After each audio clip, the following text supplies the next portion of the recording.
Welcome to One Poem Only. I'm Maggie Devers. On Sundays, we do things a little differently.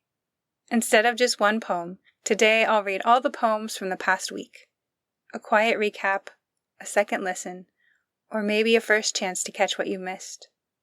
And at the end, I'll share one new poem to carry us into the week ahead. So settle in, and let's revisit this week in verse. And then, something fresh to close.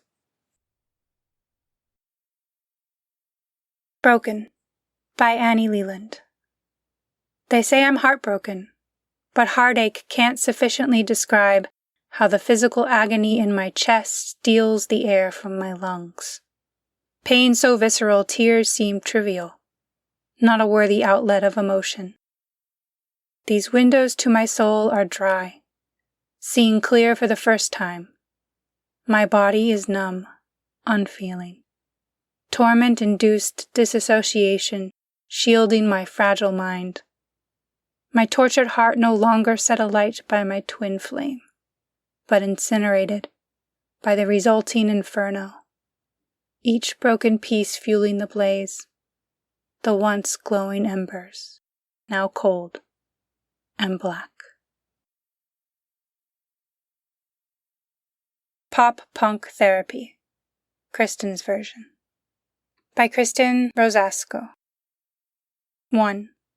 30, flirty, and deeply unwell.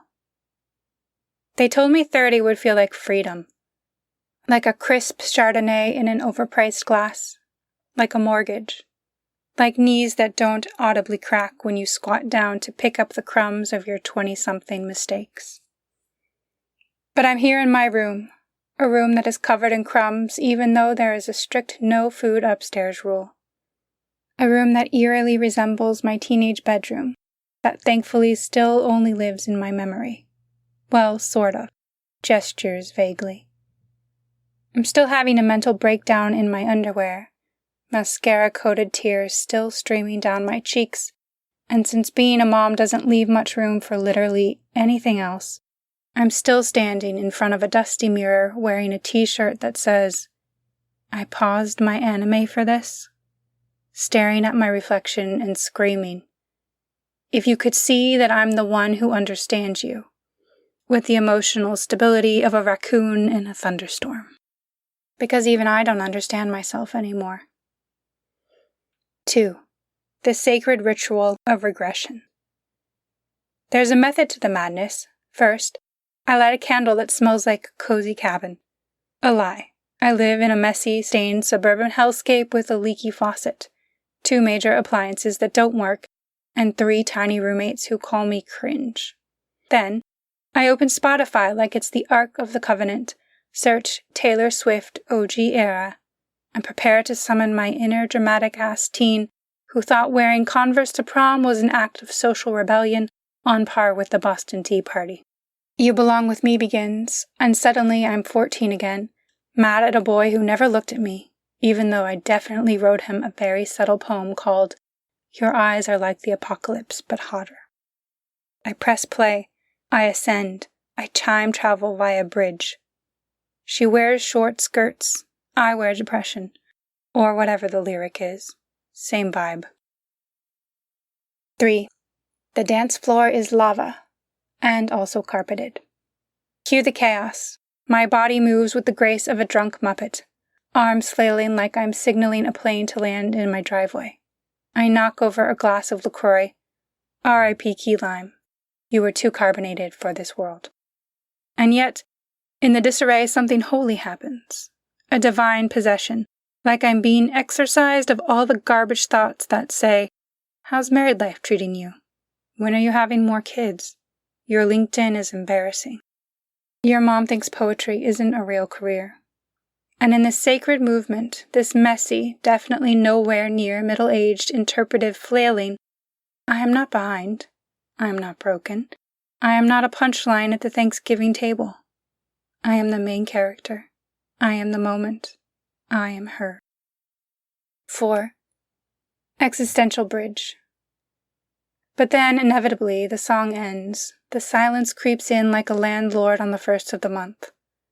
I sit on the floor, wrap up in an old blanket that smells like despair and dry shampoo, wondering why dancing to a pop song is the closest I've come to inner peace in 4 fiscal quarters. Maybe it's because we were raised on rom-coms and repression, so we have to self-soothe with bridge builds and choruses to remember who we are. Maybe Taylor Swift is cheaper than therapy and twice as effective. Maybe healing doesn't look like yoga retreats and perfectly curated morning routines with matcha and daily stoic readings. Maybe healing is blasting Blondie at full volume while ugly crying in a bath towel. Because the only person who really understands you is 2009 Taylor, and the backup vocals you sang into your hairbrush when you still believed in magic. 5. Closing credits, a midlife melodrama. So yeah, I'm 30. I still don't eat my vegetables and I cry at commercials.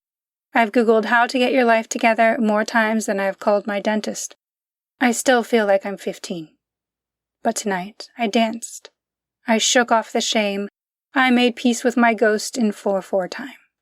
And if that makes me ridiculous, a grown woman in mismatched socks finding salvation in a pop song, then so be it. Because somewhere out there, someone's blasting all too well 10-minute version with a bottle of Merlot and a full-on breakdown. And I salute them, and I join them, and I press repeat.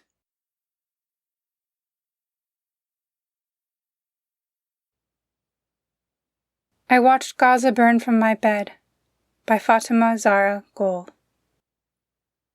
I made tea while Gaza lost internet. They bombed Jabalia like it wasn't filled with sleeping children, like it wasn't already rubble the last time they came. Al-Ahli Hospital glowed orange, not with hope, but with 471 lives turned to ash in one breath. The news called it a misfire, as if that soothed the mothers pulling body parts from broken prayer mats. I saw Amal and Mohammed kneel beside their dead siblings, their faces older than their years, their grief aired live, then forgotten. I remember Hind Rajab, 6 years old, trapped in a car surrounded by her family's corpses, whispering, "They're shooting. Come get me."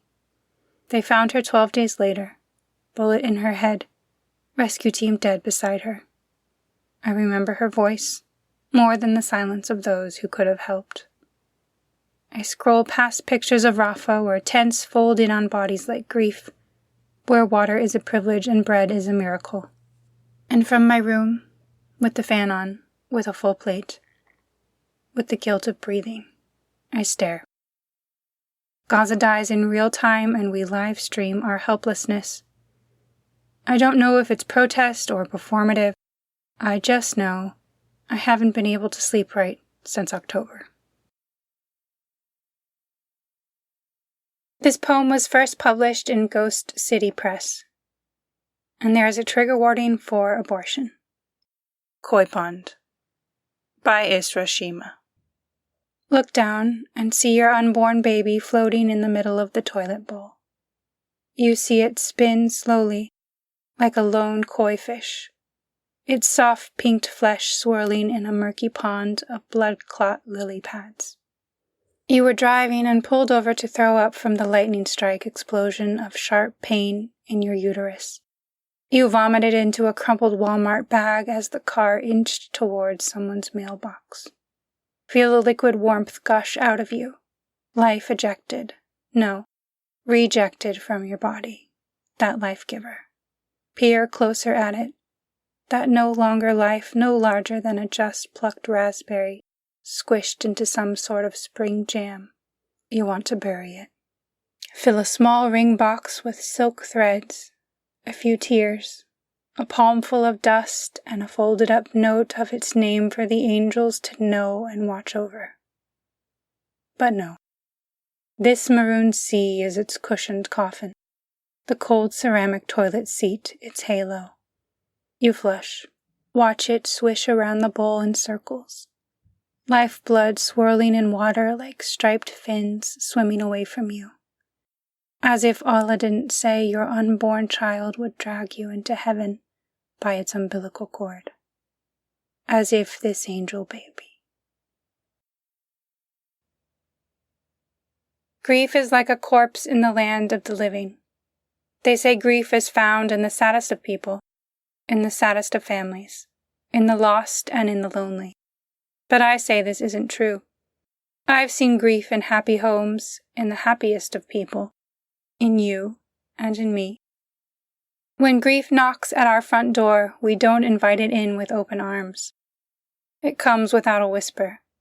So silently it creeps up that it catches us off guard, slowly creeping into our souls, holding complete control of our emotions. We are lost. We are depressed. We want to run. But where do we hide? Do we seek shelter or do we hide from our emotions? These emotions are the death of us. But when grief gradually disappears, it's like gray clouds washing away, being replaced by clear skies. All we do is wait for clear skies, without realizing gray skies are needed to make us humans. And if gray skies didn't exist, it wouldn't rain and cool our souls down. By Kimmy Sia. Mabon, by Danielle Marie Cahill. We choose 3 glowing apples in the greengrocer and take them home. 1 for each of us, polished scarlet. I slice them horizontally, so when I open the flesh you both see the pattern of seed stars in the center. A gasp, and you reach out with curious hands to touch them, picking out the pips with pointed fingers. You create celestial shapes on the tabletop, arguing over one stray seed, although it is mine. We bite into the fruit, careful to leave behind the Pleiades, joyful sisters shining in the core. They hold us enraptured in Mabon sweetness. Play More, by Maggie Devers. I have this little fantasy that my daughter's hippie school is raising a bunch of radicals, and I imagine them chanting resist in unison. But then I realize that's what they're doing all day, in every moment that they are authentically true to themselves, and we can too. Liberation looks like many things: hanging upside down on the monkey bars with no hands, standing on the highest part of the play structure and observing the world below. Painting, drawing, reading. When we light our hearts on fire just to feel good, we are resisting. So play more, love more, be silly more, break the rules more, just to feel good. And count it as an act of rebellion, because it is. Thank you for listening, poetry lover. Come back tomorrow. The curtain rises again.